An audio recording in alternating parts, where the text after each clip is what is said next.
Thank you. This past week, just for fun, I watched online a service at Agape in Los Angeles because Jennifer and I have been talking about it. And the music that they have there is fantastic, as you might imagine. This used to be the band there, and now they're the band here. How cool is that? I know the whole thing. I know how awesome this is. Leaning in the everlasting arms through the power of faith. That's my topic for today, is the power of faith. It is the power of faith January, normally on the first Sunday, but we had the white stone. So now the second Sunday, you get the blue shirt and the blue background for the power of faith. As you know, in the Unity tradition, we speak of the 12 powers, which are spiritual abilities that we all have, all of us possess as divine expressions of God. We are all using them all the time. We don't have to go get them. They're an inherent part of who we are, made in the image and likeness of the Most High. The question is, are we aware of how we are using them? Because they can be used in skillful ways and unskillful ways. So these powers, such as love, wisdom, strength, imagination, and faith, help us live in alignment with the Spirit and manifest our highest potential. And today, of course, we focus on the power of faith. Charles Fillmore, Unity's co-founder, described faith as our ability to perceive the reality of the spiritual realm and trust in divine substance, even when appearances suggest otherwise. That is faith. Faith is the foundation upon which all the other powers operate. Without it, we can't fully activate our spiritual potential, said Charles Fillmore. Further from Mr. Fillmore, and this is in his book, The 12 Powers of Man, the first apostle that Jesus called was Peter. Peter represents faith in things spiritual, faith in God. We begin our religious experience, our unity with divine mind, by having faith in that mind as omnipresent, all-wise, all-loving, all-powerful Spirit. That is faith. Faith can be seen as the ability to see beyond appearances and hold to the truth of divine possibilities, to see through appearances to divine possibilities. It's an active living force that shapes our lives. It's not just an idea, it's an active and living force.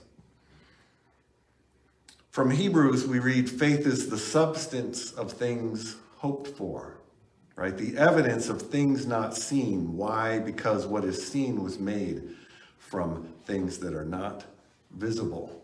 This is an ancient acknowledgement of this spiritual truth that has always been true, and we become more and more aware of it. A couple of words used there, the word substance. Again, faith is not an abstract concept. It's a tangible energy that gives form to our intentions and to our desires. Mr. Fillmore said substance is the living energy out of which everything is made. So you can think of substance as this kind of invisible building block that everything is composed of. One way that we can look at our prosperity practices is that we use the power of our mind aligned with the Spirit to shape substance into our lived experience. That quote from Hebrews uses the word evidence. Evidence is faith in our spiritual vision. It allows us to perceive what's invisible to the physical senses.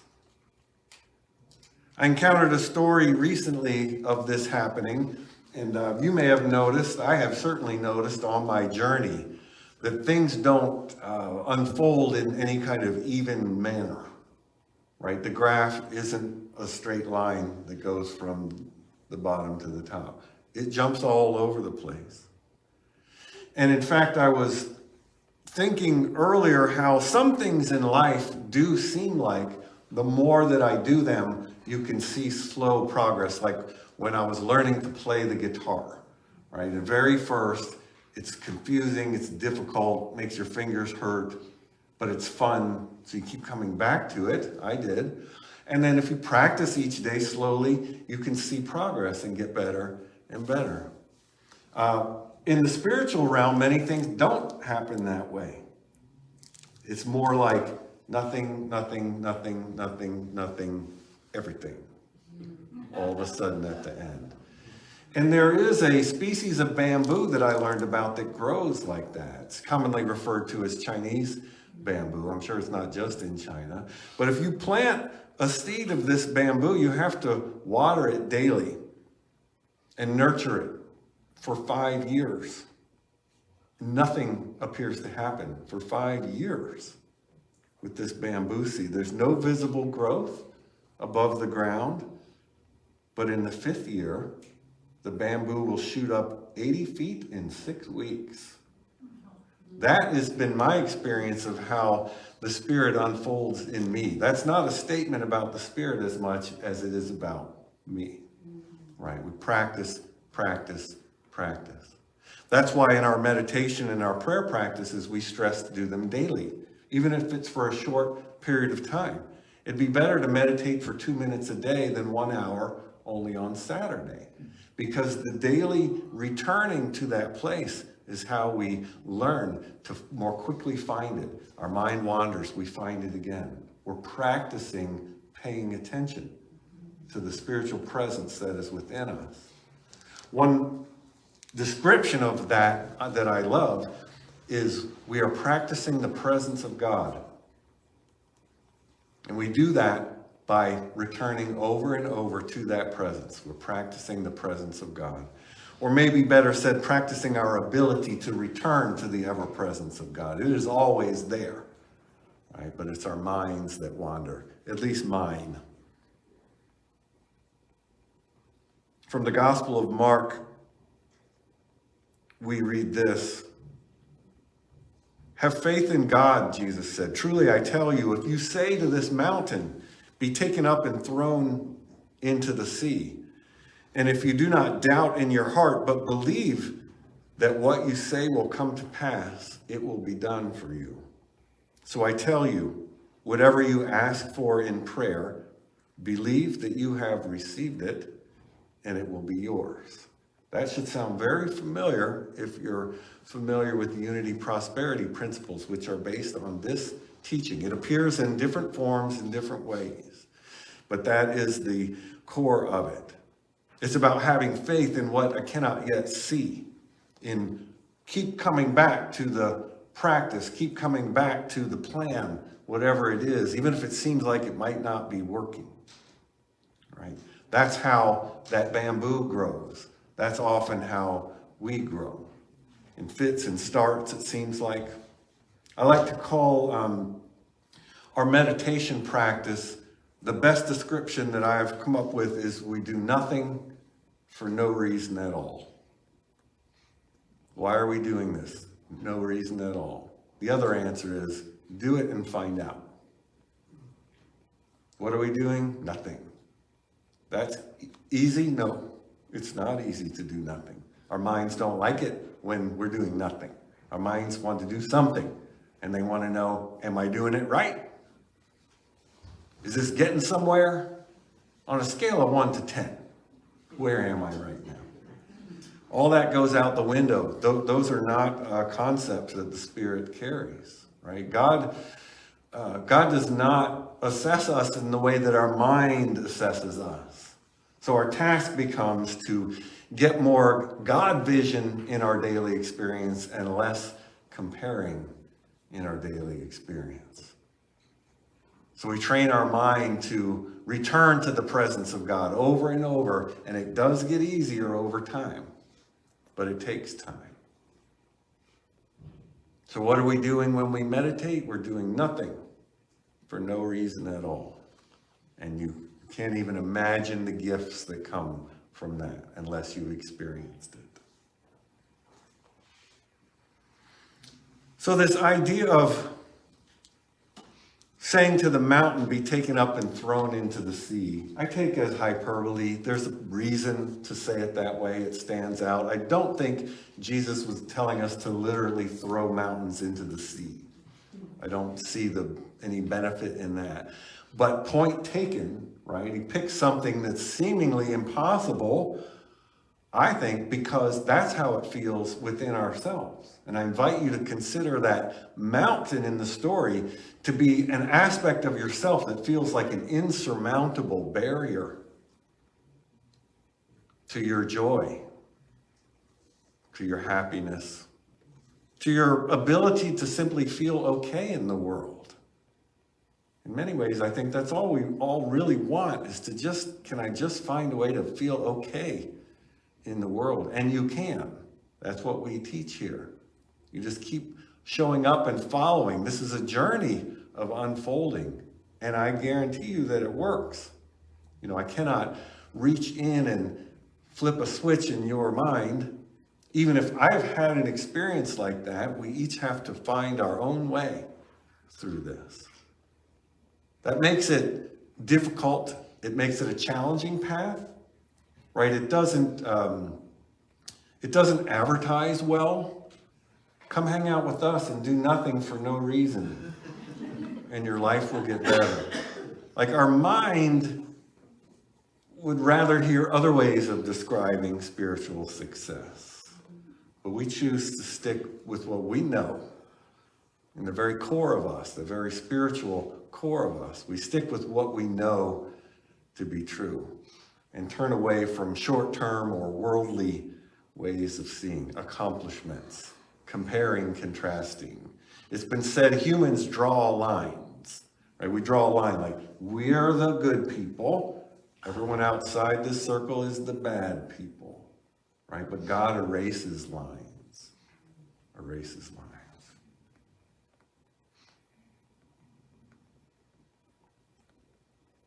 Unity began as what was described as practical Christianity, which I love.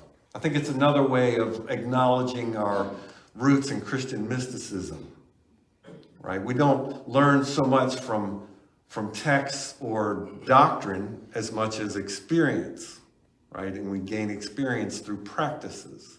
Yes, we do read texts. We do have guiding principles that one could call doctrine, but that's not the core of what we do. That's more of a loose description to try and give some idea of what we do. It's almost like, I can't remember who said this, someone described the word God that we use is it's like a blanket that we throw over the indescribable just to give it some kind of shape so that our minds can begin to have something to grasp onto. But don't confuse the blanket for God. Don't even confuse the shape for God. For neither of those is God. But if that's what we need to help us kind of get headed the right direction, that's fine. Right? If that's a tool that supports us on our journey, that's fine. It's like the raft. If we come to a river, imagine I'm walking and I come to a river and I need to cross the river and I see no way across. And I take my tools and I build a raft. And that raft gets me to the other side of the river. Right? I don't then strap the raft to my back and keep going. Understand, the raft had a purpose. Its purpose is fulfilled. I move on without the raft. So our texts, our doctrines, our ideas, our blanket that we threw over God to try and get some sense of the shape, those are all the raft. Right? If they assist us on our way, we allow them to do so. But know that they have an expiration date, because if we are doing our work, if I am crossing the river, there will come a time when I do not need the raft anymore. And to hang on to it is to hold me back, when before it was supporting me. Right? Do we not all have ideas that used to be necessary? All our stories in our head, they're there for a very good reason. We needed them in order to survive in this world. The work becomes to recognize when they're no longer serving us, can we let them go?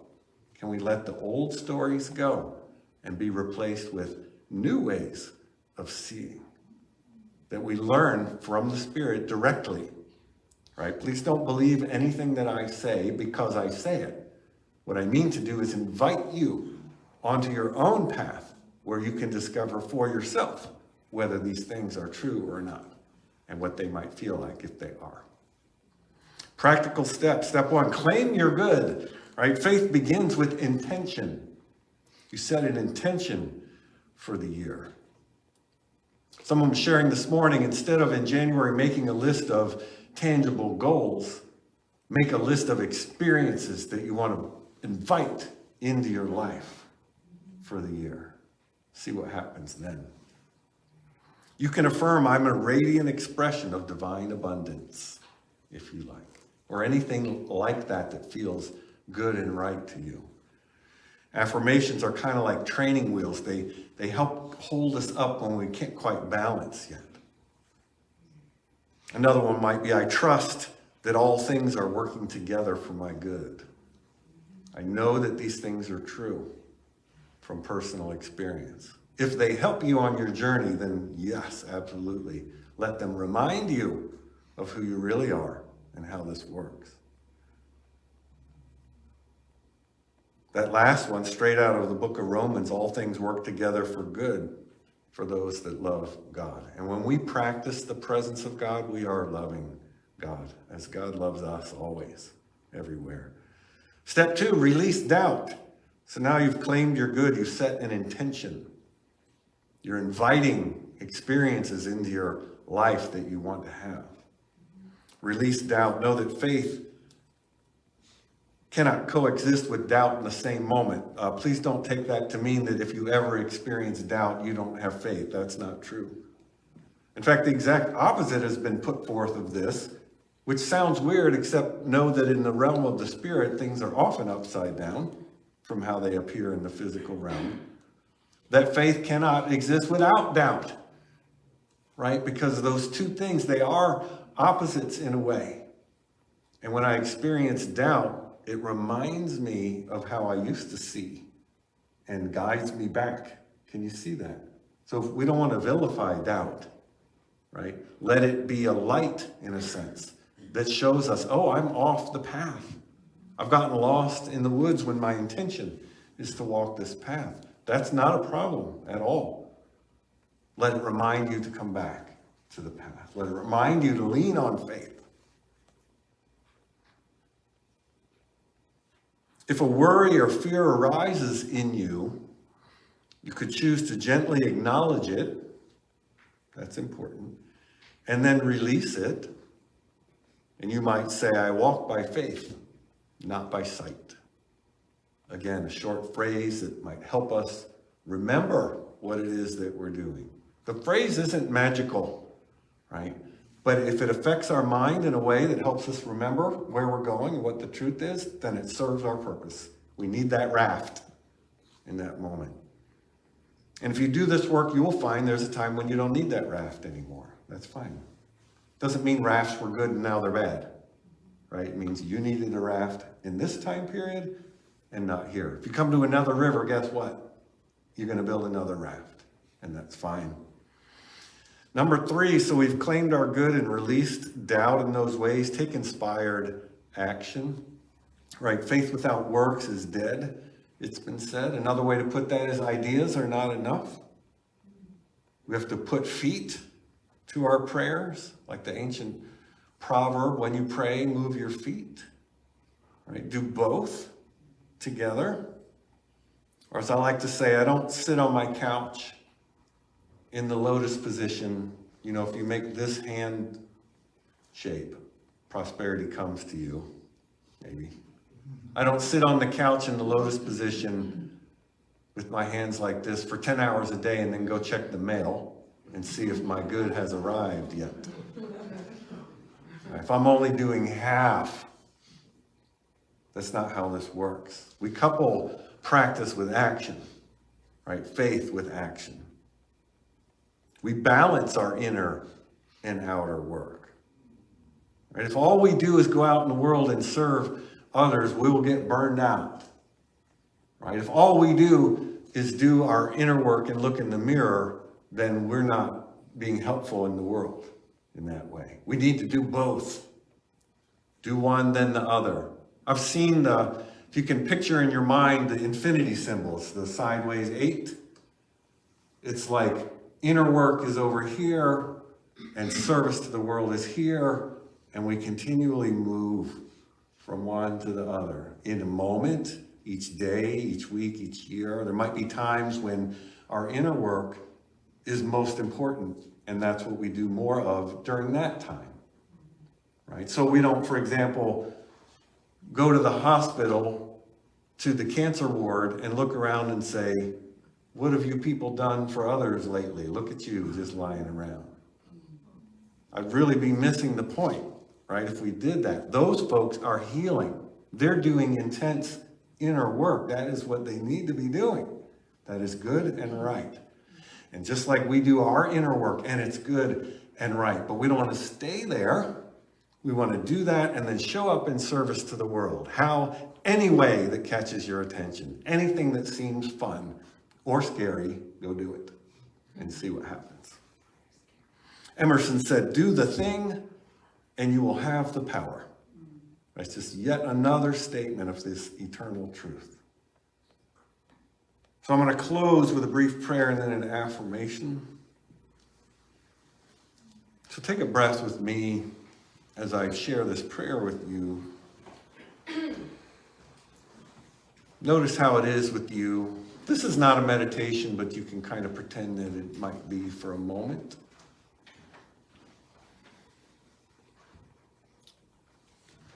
Spirit of infinite love and possibility, we give thanks for the gift of faith that dwells within each of us. May we move forward with courage, trusting in the divine power that leads us. We're grateful and we are blessed, and so it is. Our affirmation is, I walk forward in faith. My path is guided, my way is clear, and all things are working together for my highest good. Let's say that together. I walk in faith. My path is guided, my way is clear, and all things are working together for my highest good. Now take a breath and let's move into our meditation time.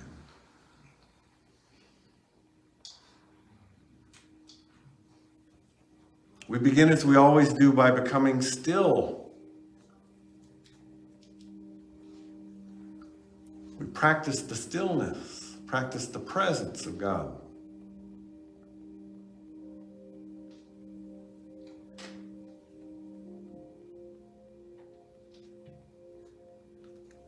As you become still, you may notice your mind is quite busy. That's okay, that's its job. Our mind is not our enemy.